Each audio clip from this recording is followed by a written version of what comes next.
और सुनो, सभी कलश करने आए जो भी जिन्होंने कलश उठाए हैं वो मेरी बात ध्यान से सुन लें। जो भी तुम्हें दिया जा रहा है उपहार उसे लें, लेकिन कान मेरी तरफ रखें। जो भी ये कलश पूछते हैं ना आप लोग सुबह या जब भी, तो उसमें ये ना देखा करें कि मेरा कलश कौन सा है, उसके चक्कर में एक तो कलश टूट गया शायद, लेकिन ये दिक्कत हो जाएगी, किसी का कलश चला जाएगा। इसीलिए जो कलश दिख रहा है तो मैं उस पर पूजन कर सकते हो, जो भी करते हो। ध्यान से सुन लो एक बार जो और बोल रहा हूँ मैं, कि अपना कलश ना ढूंढे, जो भी कलश है उसी पे पूजन कर लें, जो भी करें। कलश बार बार उठाओगे तो जो भी प्रोसेस है वो कंप्लीट नहीं हो पाएगी।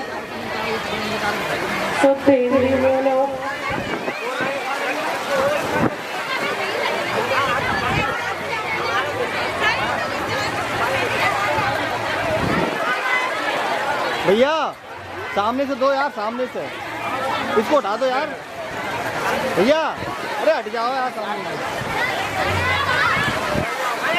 ठीक है, बस इतना कहना चाहूंगा मैं। और ये जो माता रानी का अंदर जो श्रृंगार है, जो भी उनके वस्त्र हैं, या उनको जब तक ये भागवत चल रही है तब तक कोई वहाँ उठाए ना उन चीज़ों को, चाहे कोई भी चेंज करे या रखे, लेकिन कोई उसे उठाएगा नहीं। मंदिर की बात कर रहा हूँ मैं, अंदर मंदिर माता जी की।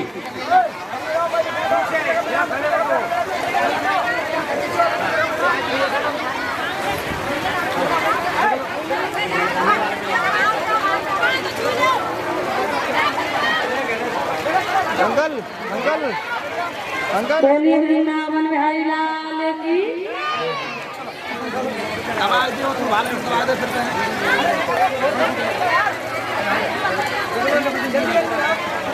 ये भी बननी चाहिए यार।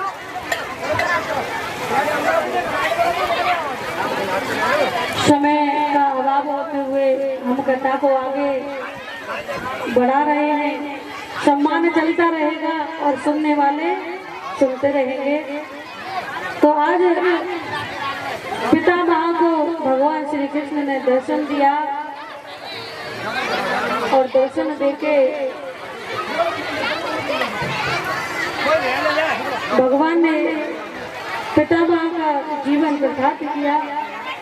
भीष्म पितामह ने अपना शरीर छोड़ दिया है और पांडवों ने उनका संस्कार किए हैं। इधर जब कन्हैया भैया उधर से उधर से उधर से उधर से द्वारिका जाने लगे तो युधिष्ठिर जी अर्जुन को साथ में भेजते हैं, कहा जाओ और कन्हैया को ध्यान से द्वारका छोड़कर आओ। इधर भगवान कन्हैया पहुंचे, उधर में समय व्यतीत हुआ और अभिमन्यु की जो पत्नी है उत्तरा, उनके गर्भ में जो बालक है जिसकी भगवान श्री कृष्ण ने रक्षा की थी, उसके पैदा होने का समय आ गया, उसके जन्म लेने का समय आ गया। तो जब वो बालक इस संसार में आया, अपनी माँ के गर्भ से जन्म लिया और जन्म लेते ही वो इधर उधर नजर उठा करके देखने लगा। आलती पालती मार करके छोटा सा बालक बैठ गया। अब कितना अचंभा लगेगा, छोटा सा बालक इतना समझदार, और उसकी नजरें किसको ढूंढ रही है? जिसने गर्भ में उसकी रक्षा की थी।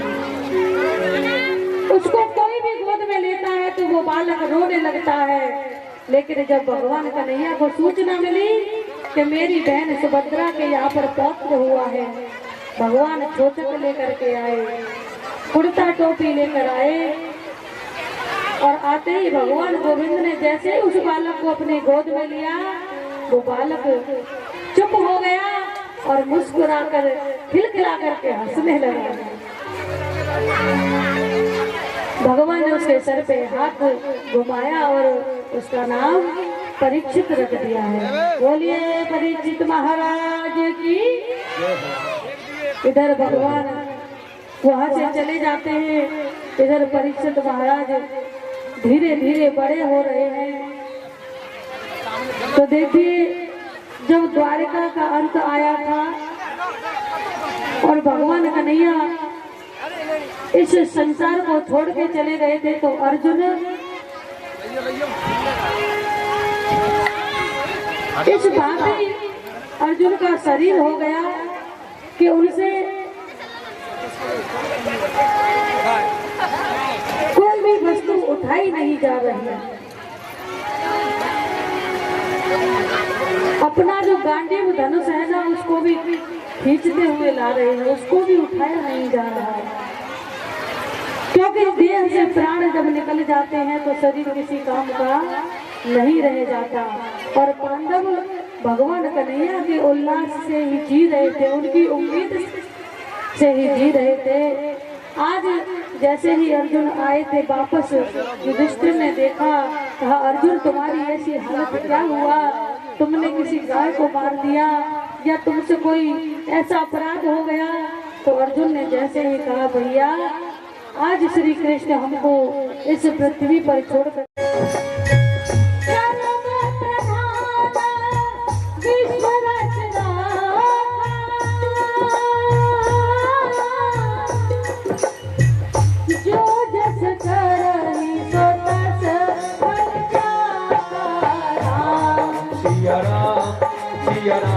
जय जय राम, सिया राम जय जय राम। कर्म प्रधान वेश बदल के संतों की सेवा किया करते थे, लेकिन जो होना है वो तो होना है, फिर किस बात का रोना है। समय व्यतीत हुआ, महाराज परीक्षित एक दिन पांडवों के खजाने में प्रवेश करते हैं। उन्होंने अपने बाबा के रखे हुए खजाने के घर में प्रवेश किया, तो वहां पर एक मुकुट रखा था। महाराज परीक्षित ने वो मुकुट अपने सर पे धारण कर लिया। तो देखिए वो मुकुट पांडवों का नहीं था, वो मुकुट था जरासंध का। जरासंध का मुकुट जब भीम लेकर आए थे तो अपने खजाने में रख दिया था। वस्तु किसी की भी हो, अगर दूसरे की वस्तु इस्तेमाल करोगे तो बुद्धि बिगाड़ देती है। और जरासंध की तो बुद्धि पहले ही बहुत बिगड़ी हुई थी, राक्षस स्वभाव का था, भगवान कन्हैया से बार बार युद्ध करने चले आता था। आगे कथा आएगी, आप सुनना। तो वो मुकुट आज महाराज परीक्षित ने जैसे ही पहना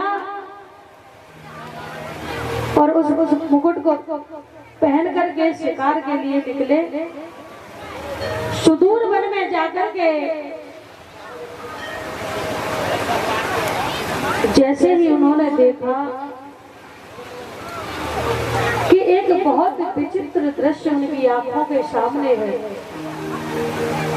एक काला काला विशाल शरीर वाला व्यक्ति, जिसकी बड़ी बड़ी आंखें, बड़े बड़े दांत हैं,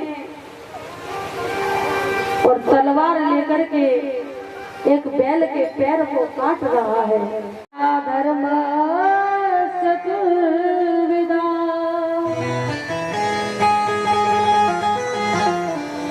महाराज परीक्षित ने उसको 3 स्थान दिए। कहा धूतम पानम स्त्रिय शूला, जहाँ धूम्रपान किया जाता हो, मदिरापान किया जाता हो, जाओ वही तुम रहना जा करके। जहाँ अहिंसा की जाती हो तुम वहीं पर रहना जा करके। और जहाँ अपनी स्त्री को छोड़ करके पुरुष पराई स्त्री के पास जाए, वही तुम्हारा वास रहेगा। कलयुग रोने लगा, कहने लगा तो महाराज ये सब चीजें सब जगह बहुत गंदी है, ये सब अच्छी नहीं है, मुझे कुछ ऐसी जगह दो, ऐसा स्थान दो जहाँ पर स्वच्छता हो। तो महाराज परीक्षित ने कहा जाओ, तुम्हारा सोने में वास होगा, स्वर्ण में वास होगा। और स्वर्ण कौन सा? जो चोरी किया गया होगा। धर्म से कमाया हुआ सोना भगवान की प्राप्ति होता है, लेकिन अधर्म से चोरी से कमाया हुआ सोना कलयुग की प्राप्ति होता है। ध्यान रखना, एक सोने में भगवान साक्षात विराजमान रहते हैं, और चोरी का जो बेईमानी का धन या सोना होता है ना, उसमें कलयुग का ही वास होता है, वो आपको कभी सुख नहीं दे सकता।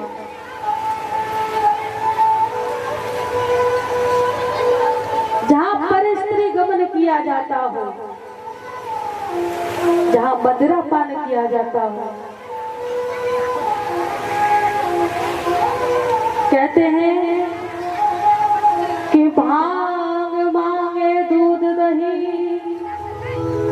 हमारे बड़े बूढ़े बाबा कह रहे थे, हमें याद आ गई है कि भांग मांगे दूध दही,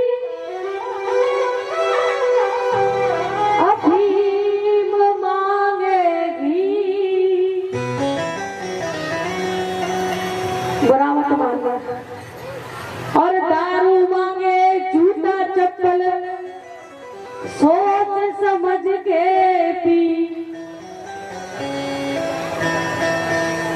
अगर दारू पीने वाला व्यक्ति इधर उधर किसी को परेशान करे तो उसमें मार पड़ने से कोई रोक नहीं सकता।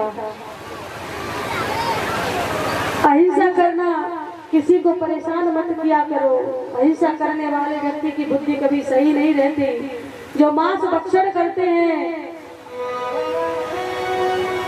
जो नॉनवेज खाते हैं ना, उनका जीवन कभी सुखी नहीं रहता। ध्यान रखना, गांठ बांध लो इस बात को, आज नहीं तो कल आपको कष्ट अवश्य होगा, क्योंकि आपकी वजह से न जाने कितने जीवों की हिंसा की जा रही है, कितने जीव मारे जा रहे हैं।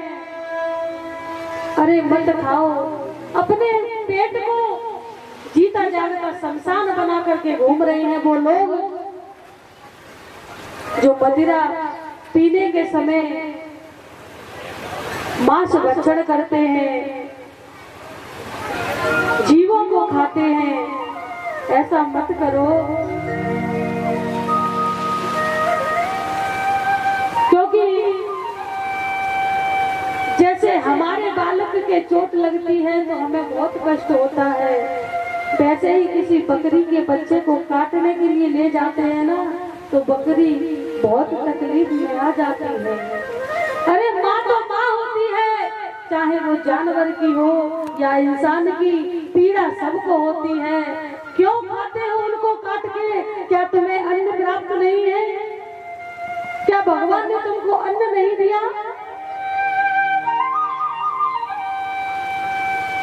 ये सब उनके लिए है जिनके पास अन्न नहीं है। जो आदिवासी लोग जंगलों में रहते हैं उनके लिए कोई पाप नहीं, लेकिन तुम्हारे पास सब कुछ होते हुए भी तुम जीवों की हत्या करते हो, उनको मार के काट के खा जाते हो, अपने पेट को जीता जागता शमशान बना देते हो। मत करो ऐसा, अपने जीवन को साकार करो, वरना ये कर्म आपका बहुत रुलाएगा। पर स्त्री गमन जो करता है, ध्यान देना, बहुत समझने वाली बात है, क्योंकि ऐसा आजकल हो रहा है कि पत्नी या पति, हम एक की बात नहीं कर रहे, बहुत सी पत्नियां ऐसी हैं जो अपने पति को धोखा देती हैं, बहुत से पति ऐसे हैं जो अपनी पत्नी को धोखा देते हैं। लेकिन पागलों, क्यों बावड़ी भई जा रहे हो? कभी अपने पति के अलावा कोई हमसे निस्वार्थ प्रेम नहीं करेगा। और कोई स्त्री तुम्हारी पत्नी के समान प्रेम नहीं करेगी, अरे उसे तुम एक टाइम का भोजन नहीं दोगे फिर भी वो तुम्हारा सम्मान करेगी। और पर स्त्री की अगर तुमने एक इच्छा पूरी नहीं की तो तुमको लात मार के घर से बाहर निकाल देगी। और पर नारी कैसी होती है कि पर नारी पैनी छुरी, पर नारी पैनी छुरी और तीन चीज को खाए, धन हरे तन हरे और मरे नरक ले जाए।